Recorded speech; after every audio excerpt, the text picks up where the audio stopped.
Are you ready for a story? Okay, well let me start just first, before I do a story. What do you call this thing? A teddy bear. A teddy bear, that's right. This particular teddy bear, his name is Corduroy. Corduroy. That's a big long word, corduroy. He's named that because he has corduroy pants on. Okay? You can, I'll pass him around and let you feel his corduroy. Can you say that with me? Corduroy. It's a big long word. Corduroy. Corduroy. Corduroy. Corduroy. Corduroy. That's his name. Yes, Abby. I have a smaller version of that. Do you? There. Okay, we'll talk about that one in a few minutes. Right now we're talking about corduroy because, guess what? Our story today is about this particular bear. His name is Corduroy. Let me show you my book. Corduroy. Look, is this cool or what? Yes. Right here's really corduroy, and we have a book about corduroy. Is that cool or what? And look, what's he got on? Green corduroy pants, doesn't he? Overalls. Is that not neat? We actually have corduroy, and we're going to read this story about corduroy, okay? I'm going to pull Corduroy a chair over here and let him sit and listen too. Is that okay? So if he's not paying as good attention as you all are, we'll get Corduroy, okay? There he sits. Look how nice he's sitting. Okay. Yes, Addie, real quick before I start my story. Can I tell you if Corduroy isn't listening? You watch him and make sure he's paying attention. That's right.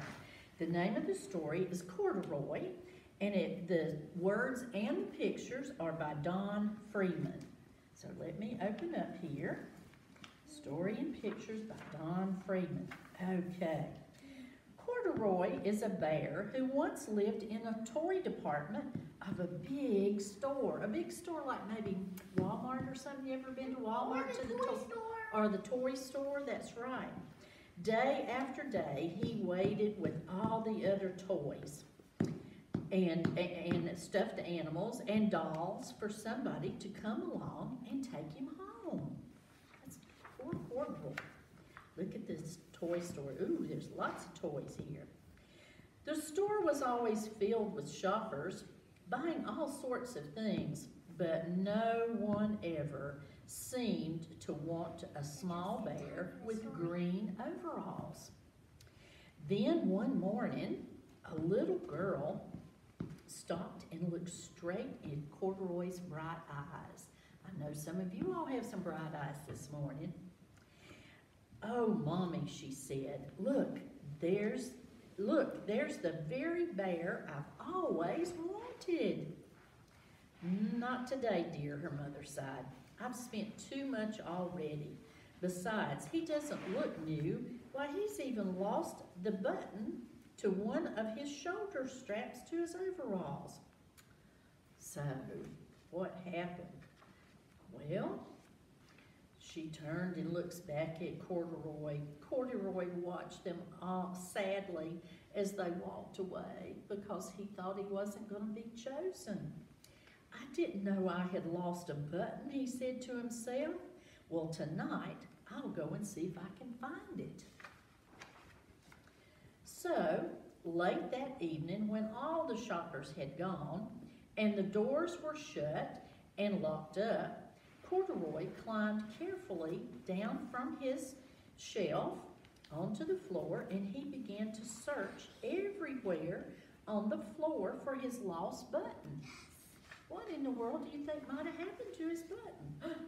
Look what he found. Suddenly, he felt the floor moving under him. My goodness, quite by accident, he had stepped onto the escalator. Have any of you ever been on an escalator? I have not. The steps move up automatically. I haven't been on an escalator. Well, they're in big cities more than we have. We don't have one here in Sparta. He had stepped on the escalator quite by accident, and up he went. And see, he's just riding up. Could this be a mountain, he thought? Have you ever seen one of those up the side of a mountain? Not me. They're not supposed to be on sides of mountains. No, they're not, are they? And I think I've always wanted to climb a mountain, he said. He stepped off the escalator as it reached the next floor, and there, before his eyes, was an amazing sight. There was tables and chairs and lamps and sofas and rows of bed. This must be a palace, he said. Corduroy just gasped. I guess I've always wanted to live in a palace. Wow. He wandered around, admiring all the furniture. This must be a bed, he said. I've always wanted to sleep in a bed. And up he crawled onto a large, thick mattress. And what do you see on the mattress? Buttons. He spies these buttons. All at once he saw something small and round. Why, there's my button, he cried. And he tried to pick it up, but you know what? But like all the other buttons on the mattress, it was sewn down tight. Oh my goodness. He yanked and he pulled with both his paws until pop, off came the button, and off the mattress Corduroy toppled. Uh-oh, look what he hit. Bang, into a tall floor lamp. Over it fell with a crash. Oh my goodness. Uh-oh, look who's here. Look at this. That's a night watchman. He's got a flashlight in his hand. Well, Corduroy didn't know it, but there was someone else awake in the store.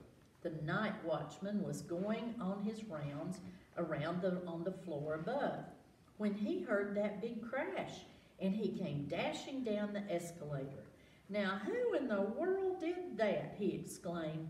Somebody must be hiding around here. Ooh. Can you see? Look at it right here. You see what's poking out from under the covers? I think that might be his ears. I think you might be right. He flashed his light under and over the sofas and the beds until he came to the biggest bed of all. And there he saw two little fuzzy brown ears, sticking up from under the covers. Hello, he said. How did you get upstairs? Well, Corduroy's not telling, is he? He's not telling how he got upstairs. The watchman took Corduroy under his arm and he carried him down the escalator. There he is. He looks a little bit scared, doesn't he? Like he doesn't know what's going to happen. And he set him onto the shelf in the toy department with the other stuffed animals and dolls. There he was. Well, Corduroy was just waking up when the first customers came into the store in the morning. And there, looking straight at him, with a big, wide, warm smile, was the same little girl he'd seen only the day before. I'm Lisa, she said. This is Lisa. And you're going to be my very own bear. Last night I counted out what I have saved in my piggy bank, and my mother said I could bring you home. Oh, how exciting. Look at that. She's going to buy Corduroy. Isn't that exciting? Let's see what happens. Shall I put him in a box for you? The sales lady asked. Oh, no, thank you, Lisa answered, as she carried Corduroy home in her arms. She ran all the way up 4 flights of stairs into her family's apartment and straight into her own room. Oh, look at her room. This is Lisa's room. Corduroy blinked. There was a chair and a chest of drawers, and alongside a girl-sized bed stood a little bitty bed, just the right size for him. So here's Lisa's bed, but look at this little bed. A little bed just the right size for him. The room was small, nothing like that enormous palace at the department store. This must be home. He said, I know I've always wanted a home. Lisa sat down with Corduroy on her lap and began to sew on a button onto his overalls. I like you just the way you are, she said, but you'll be more comfortable with your shoulder strap fastened. So she's sewing him on a new button. And look how the story ends. You must be a friend, said Corduroy. I've always wanted a friend. Me too, said Lisa, and she gave him a big hug. Is that a sweet story or what? That's Corduroy, yes. Corduroy was staring at me the whole time. Was he? So he was doing a pretty good, did he do a good job listening? Yeah, he was like staring at me the whole time. Oh my gosh. He Yes. wasn't paying attention to it the whole time. He wasn't, he was looking over here at our friend, wasn't he? Because he said he was staring at him.